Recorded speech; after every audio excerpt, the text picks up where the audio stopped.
Assalamualaikum warahmatullahi wabarakatuh. Perkenalkan, nama saya Bogus Hermawan dari kelompok 4 akan membahas tentang dinamika hidrometeorologi terkait definisi dari angin puting beliung.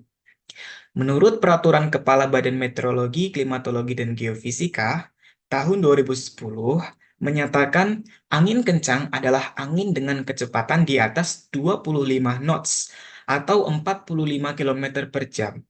Sedangkan angin puting beliung adalah angin kencang yang berputar yang keluar dari awan cumulonimbus dengan kecepatan lebih dari 34,8 knots atau 64,4 km per jam dan terjadi dalam waktu yang singkat. Angin puting beliung dapat terjadi akibat konvergensi massa udara panas dan dingin.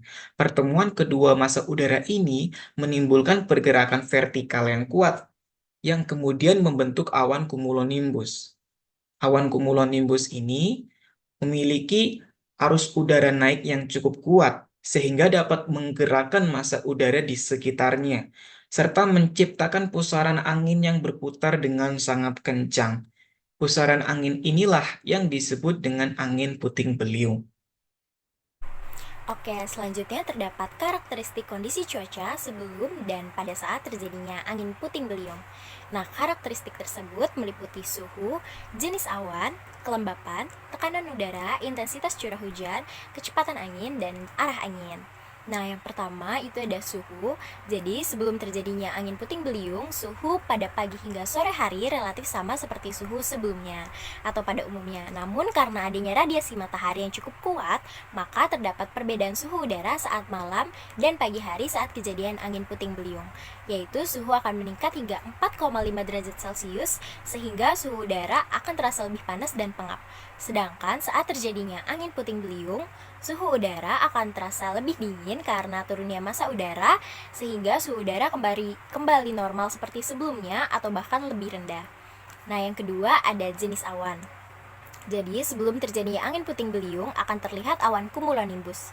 Awan ini akan dengan cepat berubah warna menjadi gelap pada siang hingga sore harinya.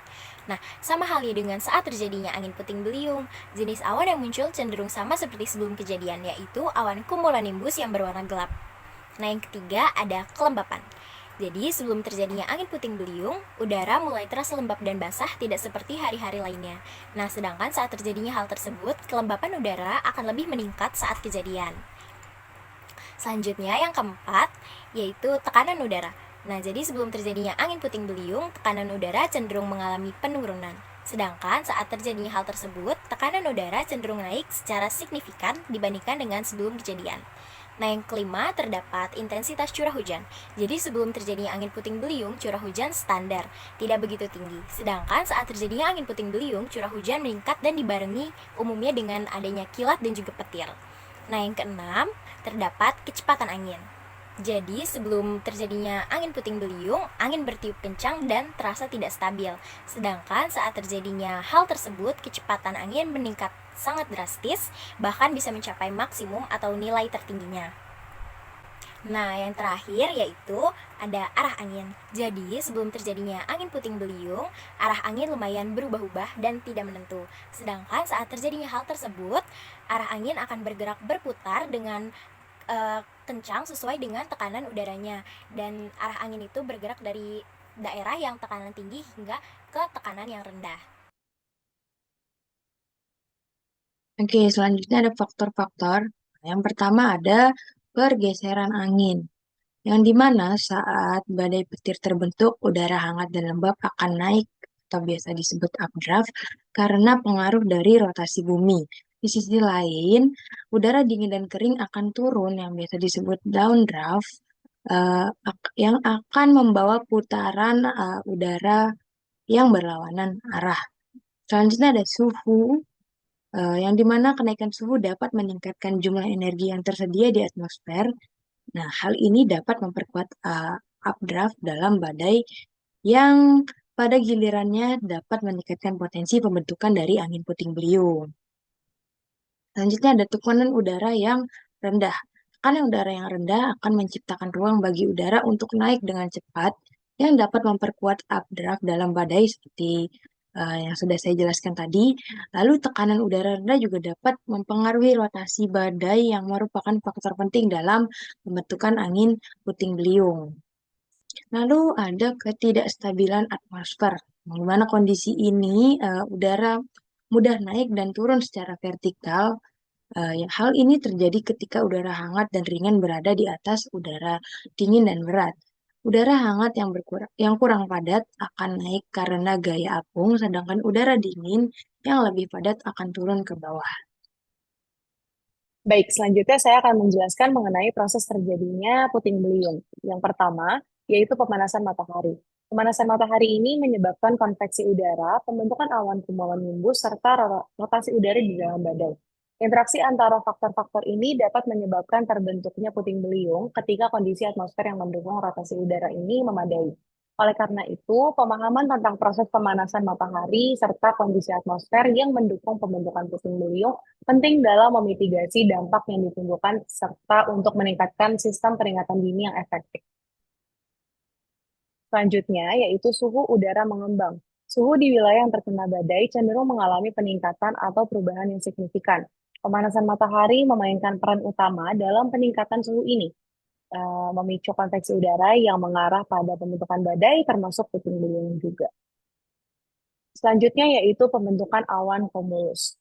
Proses terbentuknya awan cumulus ini dimulai dengan pemanasan permukaan bumi oleh sinar matahari yang kemudian menyebabkan udara naik secara vertikal melalui konveksi. Naiknya udara yang hangat ini menyebabkan terbentuknya awan cumulus yang dapat berkembang menjadi awan cumulonimbus jika kondisi atmosfer ini mendukung. Potensi pembentukan badai serta puting beliung dapat diindikasikan oleh pertumbuhan dan juga evolusi awan cumulus. Proses selanjutnya yaitu massa udara yang naik. Proses ini melibatkan konveksi udara yang berlanjut, peningkatan rotasi udara, diferensiasi tekanan antara wilayah yang terkena badai serta wilayah di sekitarnya, dan juga interaksi dengan front udara jika front udara itu ada. Proses ini memainkan peran penting dalam membentuk lingkungan yang mendukung pembentukan serta perkembangan puting beliung. Kemudian, puting beliung pun terjadi. Oke, Assalamualaikum warahmatullahi wabarakatuh. Perkenalkan, nama saya Muhammad Rizwanto Wibowo dari kelompok 4 SPGFC. Dan pada kesempatan kali ini saya akan menjelaskan presentasi tentang kelompok kami yang berjudul Dinamika Hidrometeorologi yang akan membahas dinamika angin puting beliung. Ini adalah skala Fujita atau sering disingkat F-scale adalah seperti sistem penilaian yang digunakan untuk mengukur kekuatan dan tingkat kerusakan dari tornado atau dari angin puting beliung. Skala ini dinamai dari ahli meteorologi Amerika Serikat yaitu dari Dr. Tetsuya Theodore Fujita yang mengembangkannya pada tahun 1971. Skala Fujita terdiri dari skala 0 hingga 5, di mana setiap level mewakili tingkat kekuatan tornado atau puting beliung dan kerusakan yang dihasilkan. Kemudian ini adalah gambar eh, skala Fujita beserta kecepatan dengan satuan miles per hour, eh, beserta juga disertai gambar damage-nya beserta gambar kerusakannya seperti apa. Selanjutnya akan dijelaskan melalui deskripsi ini. F0, kalau F0 itu skala Fujita F0 memiliki kecepatan angin sekitar 65 hingga 85 miles per hour atau 105 hingga 137 km per jam. Kerusakannya biasa ringan seperti atap yang terbang atau patah cabang pohon. Kemudian F1 kecepatan anginnya 86 hingga 110 mph. Kerusakannya biasanya atap lepas, dinding roboh, mobil terguling. F2 skala Fujita F2 tornado kategori F2 memiliki kecepatannya 111 hingga 135 mph. Kerusakannya biasanya mobil terangkat atau dilemparkan atau pohon yang tercabut akarnya. Kemudian F3 memiliki kecepatan angin sekitar 136 hingga 165 mph. Kerusakannya biasanya bangunan yang hancur atau pohon besar yang terangkat. Kemudian F4 ini memiliki kecepatan angin sekitar 166 hingga 200 mph. Kerusakannya biasanya berupa mobilnya hancur atau struktur beton yang terlempar. Kemudian yang terakhir adalah kelima, tornado ini memiliki kecepatan angin lebih dari 200 mph atau lebih dari 322 km per jam. Kerusakan yang bisa disebabkan bisa berupa bangunan yang hancur total seperti dijatuhkan bom. Kemudian juga bisa tanahnya terkikis juga. Selanjutnya, apa dampak yang terjadi dari kejadian angin puting beliung? Pasti yang pertama, kerusakan struktural.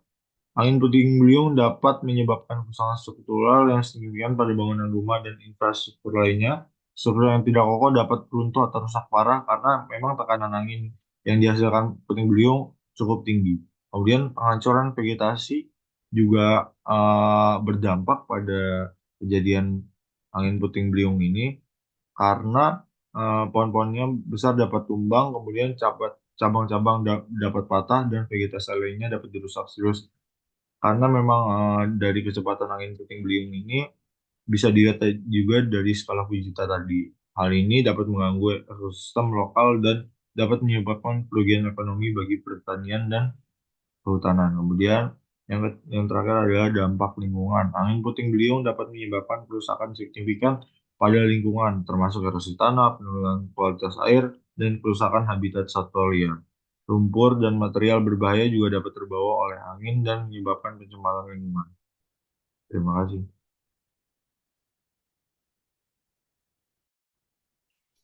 Oke, selanjutnya kita ingin membahas atau ingin mengetahui apa sih perbedaannya antara hurikan, puting beliung, dan siklon. Jadi, hurikan, puting beliung, dan siklon adalah tiga jenis badai tropis yang memiliki perbedaan signifikan dalam hal lokasi, ukuran, kekuatan, dan sifatnya. Untuk hurikan sendiri biasanya terjadi di Samudra Atlantik dan Timur Laut Pasifik, merupakan badai siklon tropis yang sangat kuat dengan kecepatan angin minimal 119 km per jam dan dapat mencapai intensitas yang sangat tinggi dengan kecepatan angin melebihi 250 km per jam atau bisa lebih. Di sisi lain, puting beliung adalah badai lokal dengan pusaran angin yang sangat kencang dan berputar-putar. Biasanya terjadi di daratan, memiliki ukuran jauh lebih kecil daripada hurikan atau siklon dan durasinya umumnya lebih pendek. Dan untuk siklon, sebagai istilah umum mencakup semua badai tropis berputar di seluruh dunia. Namanya berbeda-beda tergantung pada lokasi geografisnya, seperti siklon tropis di Samudra Hindia dan Australia, taifun di Asia Pasifik, dan hurikan di Amerika Serikat dan Karibia. Siklon dapat berkembang dari badai lemah hingga sangat kuat, terbentuk di atas lautan tropis, dan memiliki kemampuan untuk menjadi badai yang lebih besar dengan durasi yang lebih panjang. Selanjutnya, bagian dari sebuah hurikan meliputi mata, dinding mata, pita hujan spiral, dan pita hujan luar. Mata atau the eye adalah pusat dari hurikan yang ditandai dengan cuaca yang tenang, langit cerah, dan tekanan udara yang rendah. Maka mata dikelilingi oleh dinding mata. Dinding mata atau the eye wall, cincin badai petir yang mengelilingi mata, di mana angin dan curah hujan paling intens terjadi. Ini adalah bagian paling berbahaya dari hurikan. Selanjutnya, rain bands ini ada dua, yaitu ada yang spiral, ada yang outer.